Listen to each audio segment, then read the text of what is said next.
ka-chillax, dito naman tayo sa Electric Cyclery para mag-update dito naman sa isa sa mga nangungunang e-bike nila na pedal assist. Ito ang Himo. Kaya tara, let's go!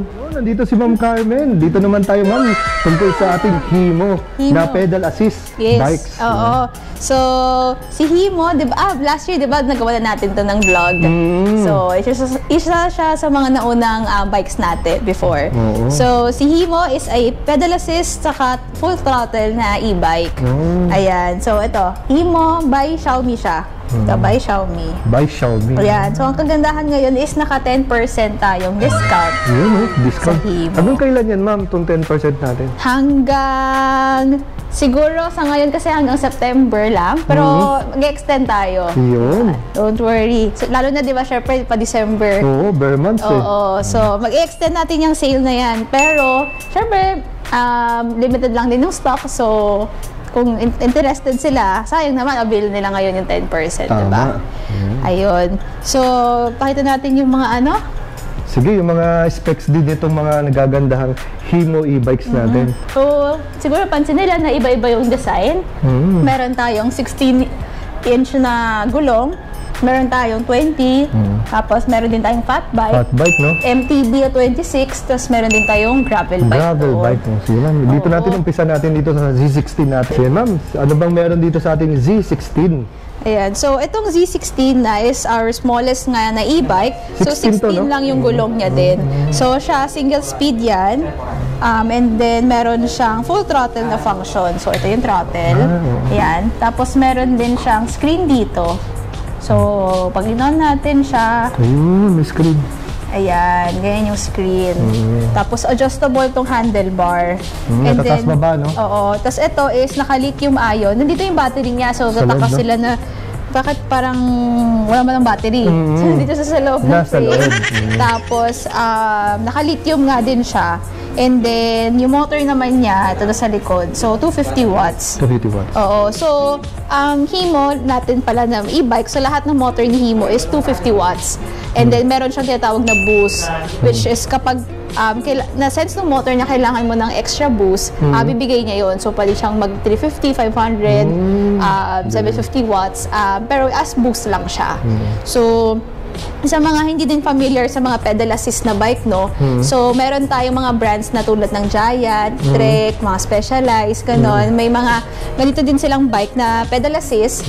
So, pag sinasabi natin yung mga kilalang brands na yon, talagang 250 watts lang yung motor. No? Kasi siya yung international na ano. Pag global brand kasi sa ibang bansa, may requirement na dapat 250 watts lang. Yun. Ano pala mga volts and amperes nito? Ang volts nito is nasa 36 volts. Tapos, amperes niya nasa 10 amperes. 10 amperes. Tapos ang range nito, ma'am? Range nito sa lahat ng folding natin, so itong tatlo, is nasa 60 to 80 kilometers. Kapag ano naman, mountain bike is 80 to 100. Tapos si gravel naman is 100 to 130 wow, layo. Oo. So, syempre, depende na rin yun sa paano mo siya gagamitin. Yung iba kasi, pedal assist lang yung ginagamit. Yung iba naman gusto nila throttle. Yung iba naman talaga gusto nila mag-exercise. So, manual pedal sila, di ba? So, mas versatile to kasi nga, parang siyang normal bike na binigyan ka ng electric power, di ba? So, ayan, ito si Z16. And then, meron din tayong si Z20. Z20. Ito yung bestseller natin. And yung favorite ko naman, si Z20. So, ito, 20 yung gulong. So, BMX style na siya. And then, meron siyang gears. 6 gears to. 6 gears. Ito is upgraded kasi siya. Ginawa namin siyang 9 gears. 9 gears na? 9 gears na to. Pero yung stock niya is 6. So, yun yung isa sa mga pwede nga gawin ng customers. Parang siyang regular bike. Pwede mo siyang i-upgrade. Oo. Galing. Tapos, ganun din yung battery nandito. Tapos, ito yung sa screen niya. Ayan. Ayan natin i-on din. Ayan. Ayan. Screen dito. Oo. Tapos, ang kagandahan din dito, yung seat post niya, may air pump. May air pump. Oo. So, kunwari, nasa on the road, di mo na kailangan magdala pa ng extra na Magbot ng gulong. Oo, ayan, meron diba? ng air pump. Ayun, galing yun. Nasa seat post yan, seat post na. Yan. If I'm not mistaken, na-review ko na rin to si 20. Meron na din dati. So, kagandahan din kay Himo pala, no, compare natin sa mga ibang brands ng pedal assist, lalo na yung mga folding bikes, is nakatago yung wirings niya. So, papansin mo dito sa harap, mas malinis siya tingnan. Oo nga, no? Nasa loob siya, ayan. Mas malinis siya. Mas malinis. So, dito, si C16, ganun din. Yan. Nasa loob yung niya, wirings. Mas safer pa. Oo, yun. So, kunwari, syempre, pag maulan, mas safe na nakatago yung mga kable natin. Tapos, nandito, pati sa ilalim ng bike, ito na lang siguro pakita natin. Dito sa ilalim ng bike, yan, nasa loob yan. Diba? Nasa loob. Tapos, nandito din sa loob, din siya tatakbo. Sa loob siya, no? Ika nga, ang tawag dito, mama, internal cabling, no? Internal cabling ang tatawag. So, mostly kasi, yung mga ibang e-bikes natin, naka-expose yung mga cables. So, syempre, pag e-bike, diba, mas maraming kable, mas magulo tingnan. Tsaka, syempre, medyo may na doon yung possibility, baka masabitan, di ba? Hindi mo, saan, yung bag mo biglang, so, mahila. Yung tawag natin kay Himo, yung design niya is very sleek. Sleek yung design. So, pwede natin ito pakita paano i-fold. So, si Jonathan magpo-fold ngayon ng Himo Z20. Kung gaano siya portable at gaano kadali. Ayan. So, since nafo-fold siya, pwede siyang sakay sa kotse. So, kunwari, ka-bios. Pwede mo siya sa likod. Oo. Dahil ang bios, parang subcompact sedan lang yan eh. Pero, kasya tong Z20 natin. Kasya. Oo. Ayun, no? Bilis lang, ilang segundo lang. Tapos, yung battery niya natatanggal din yan. Ganon kadali na i-fold. Tapos si Sir Jonathan, hindi man lang pinawisan. Ang bilis, wala pang 30 seconds. Tapos pwede natin makita din, no, na may susi kasi siya dito para sa battery. So, for extra, din siya, extra safety. So, bali yung susi yung pang battery. Pang battery lang. By default, na on and off siya? Wala siyang susi. Wala siyang susi pang on and off. So, pang battery lang talaga siya. Pang battery lang ang kanyang susi. Ayan. So, ito ang battery ng Himo nating folding. Yan. Nasa ilang kilos kaya yan, ma'am? Ito, sa 2, mga ganun, 2 kilos lang. Oo. So, ayan, nakatago siya dun sa loob. So, hindi halata. At saka, protected yung battery mo kasi syempre, nasa frame, di ba? Ang layo niya sa sahig. So, in case na may baha, okay lang yun. Malakas na ulan, nasa loob siya. So, okay lang, safe yung battery natin kaysa yung mga naka-expose sa labas. Medyo nandoon yung danger na mababasa yung mga wirings natin and yung battery mismo. So, yun lang, ganun lang siya. Tapos, pag i-unfold, mabilis lang naman din. Unfold na lang natin ulit. Ayan. So, yan. Ito na naman si Sir Jonathan. Diba? Basic. Walang kahirap-hirap. Parang naman. Tapos sabay, wala na, magbabike na siya. Uwi ka na ba, Sir Jonathan? Wala out pala. So yan ang Z20. Tapos sa mga gusto naman ng mas macho yung look, meron din tayong fat bike.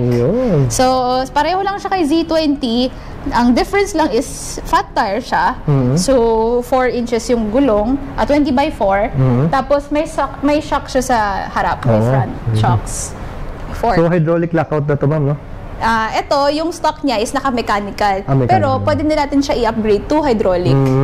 May mga option tayo. So aside from yung na-mention kaninang pwede natin siyang gawing 9-speed, pwede natin siyang i-upgrade din to hydraulic.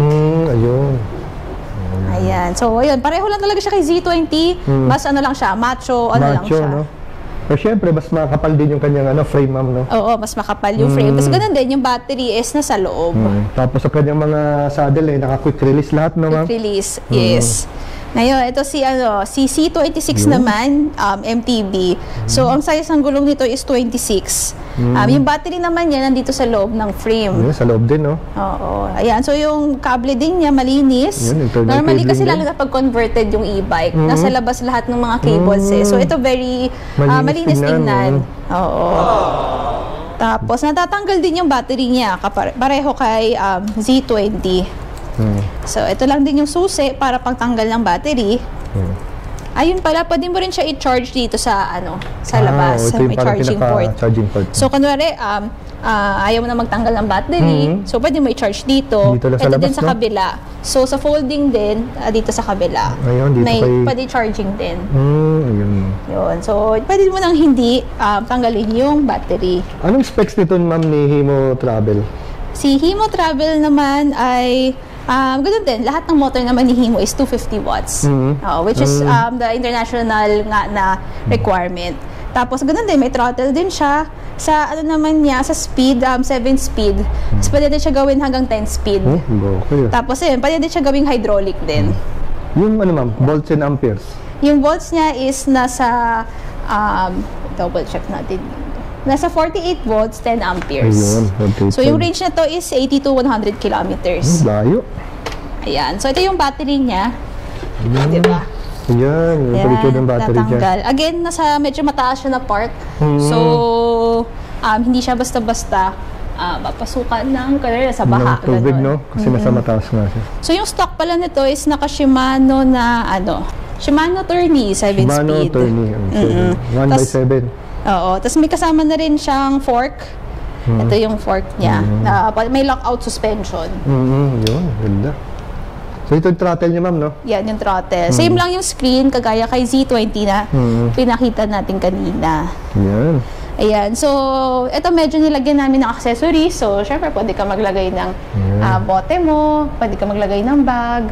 Yun. Diba? Pwede ka rin maglagay ng rear rack. Mamaya, pakita na lang natin. Pwede rin dito, no? Oo, rear rack. Ito naman si gravel bike. So, itong si gravel, para sa mga kasi parang nauso ngayon yung yung road bike. So, ito is, mabibigyan sila ng additional assist. Lahat naman ng bike natin Kasi may motor no? So, usually pa naman pag mga ganito is nila-long ride nila. Magaan. Mas magaan siya, oo. Magaan siya. Ayun. So, same lang din. Ganun din naman yung specs niya. Tapos, meron siyang... Sa ito, ma'am, naka-ano na to, Shimano Sora. Sora na Medyo to. mas maganda-gandang RD nito. Oo. Tapos, naka-drop bar na rin to. Drop bar. Tapos naka-STI ba? May naka-STI. Yes, oo. Ayan, naka-STI. Maganda. Ayan. Ito pa din natin pakita si Z20 na merong naka-outfitted. So, ito nilagyan natin ng rack. Ito yung may rack na ganda pala, no? Pwede natin lagyan ng basket. Kung gusto mo, bag yung ilagay mo. Pwede din. Message na kayo, ma'am, no? For the price, no? Oo. Marami kasi tayong option So, pili na lang sila. Tapos, meron din tayong pwede maglagay ng bag dito sa harap. Ayan. Pwede ka rin maglagay ng bottle cage dito sa may handlebar. So, ayan, ganyan yan. Ang ganda nito, ma'am. Oo. Ayan, may bag ka din pwedeng ilagay. Okay, no? Yan, para sa Z20. Tsaka hindi lang naman para sa Z20, para sa lahat, no? Para Kasya sa ba yun? lahat, yes. Oo. Kasi yung ganun, no? So, yun nga, iba-iba kasing model. So, iba-iba din yung pwede nating i-accessorize. Pero basically, parang naman siyang regular bike. So, lalo na yung mga mechanical components niya, tulad ng gulong, ng mga, tulad ng mga brakes, ganon. Same lang siya with regular bike. So, hindi naman sila mahirapan maghanap ng parts. And of course, dito sa electric cyclery, syempre, meron din tayong spare parts. Yan. Oo. So, paano dito, ma'am, yung kanyang warranty? Warranty is, ganun din, 1 year. 1 year? Oo. 1 year electrical warranty. Again, hindi lang kasama yung mga consumables tulad ng mga brake pads, ng mga gulong. Yun. Yun ang hindi kasama sa warranty. So yun, ma'am, umpisa natin kay Z16, yung price nga pala nito. So si Z16, 39,900 to. 39,900. SRP itong sinasabi natin. SRP. So dahil naka-promo siya, minus 10%. Minus 10% pa. Oo. So ito si Z20 is 45,900. 45,900. Si Fatbike naman, ito sa 58,900. Ito si C26 is 57,900. Yun. And then itong si Gravel naman, 109,900. Ayun. So, less 10% pa yan. So, makakasave sila ng almost up to mga 10,000 pesos din. Oh, laki ng bawas, no? Oo. Yan, laki din ng 10% eh. Yeah, syempre limited lang din yun. So, kung interested sila, visit na sila agad. Ating mga kachilaks. Ayun, so kung interested kayo dito sa Himo, tapos gusto nyo ma-test ride, syempre iba-iba ito. Meron tayong mountain bike, may fat bike, may folding. Ayun, visit na lang sila sa store. So located kami sa Green Hills Shopping Center, G-Strip. Open parking space siya. So everyday naman kami open, 10 a.m. to 7 p.m. Yan. So again, Mama, thank you very much. Hanggang sa susunod pagkikita. Thank you! Next time ulit.